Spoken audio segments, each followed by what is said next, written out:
Pernah nggak sih, kamu ngerasa bingung banget sama arah hidup? Kuliah sih jalan terus, tapi kok hati rasanya hampa ya? Apalagi kalau lihat teman main di media sosial, kayaknya udah pada sukses duluan. Ada yang udah dapat kerjaan impian, ada yang tiba-tiba ngabarin mau nikah, bahkan ada yang iseng-gising bikin konten, jadi viral. Sementara kamu masih aja berjibaku sama revisian skripsi sambil mikirin, sebenarnya tujuan hidupku apa sih? Kalau kamu lagi ngerasain itu, tenang, kamu nggak sendirian. Yang kamu alami itu namanya quarter life crisis. Sebuah fase kebingungan yang wajar banget dialami sama anak muda, terutama mahasiswa di usia 20-an. Nah, di video kali ini, kita bakal bongkar tuntas 7 cara jitu menghadapi quarter life crisis versi mahasiswa.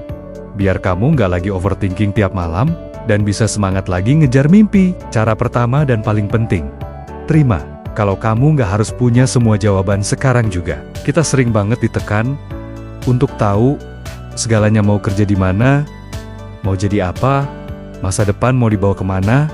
Padahal, hidup itu bukan soal pilihan ganda yang harus langsung dijawab benar. Hidup itu proses, perjalanan. Justru di fase belum tahu inilah kamu punya kesempatan emas buat kenalan lebih dalam sama diri sendiri.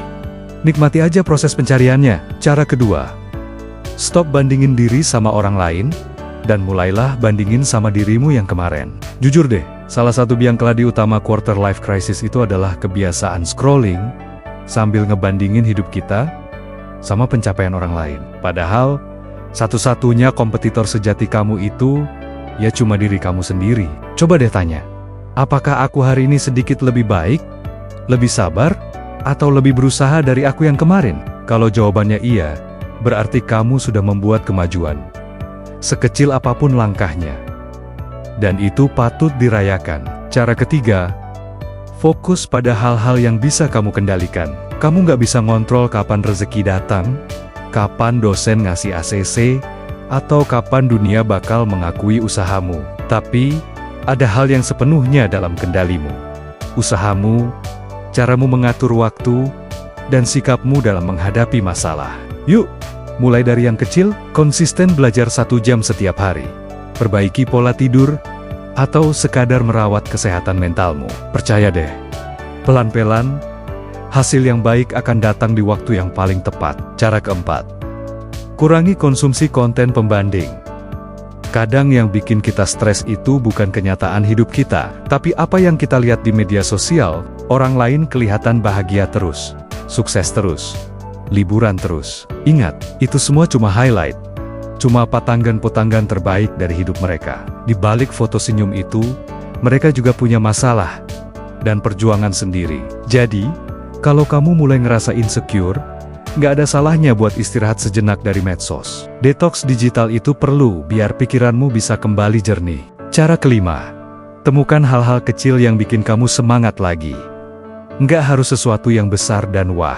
Bisa dari hal yang sederhana, kayak mulai nulis jurnal setiap pagi, rutin olahraga lari sore, gabung komunitas baru yang seru, atau bahkan sekadar meluangkan waktu buat bantu orang lain. Karena seringkali, percikan semangat itu datang bukan dari pencapaian besar, tapi dari rutinitas kecil yang kamu lakukan secara konsisten dan penuh makna. Jangan biarkan harimu kosong tanpa kegiatan yang kamu nikmati. Cara keenam, jangan pendam sendirian.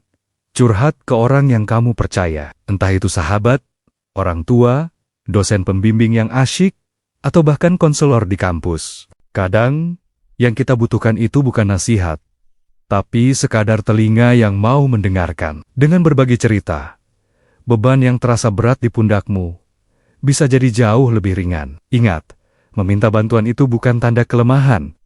Justru itu tanda kalau kamu kuat dan sadar bahwa kamu butuh dukungan. Dan yang terakhir, cara ketujuh, percaya kalau semua orang punya garis waktu dan takdirnya masing-masing. Ada temanmu yang mungkin sukses di umur 22, tapi ada juga yang baru menemukan passion Naya di umur 30-an.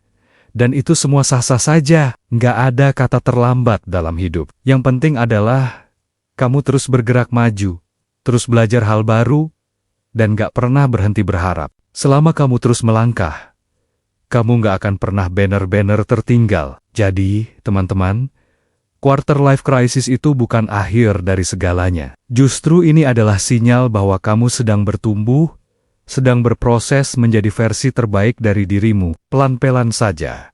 Nikmati perjalanannya. Kalau kamu merasa video ini bermanfaat, jangan lupa klik like, bagikan ke teman-temanmu yang mungkin juga lagi galau.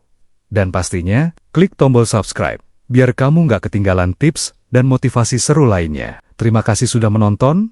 Sampai jumpa di video berikutnya. Tetap semangat. Ya.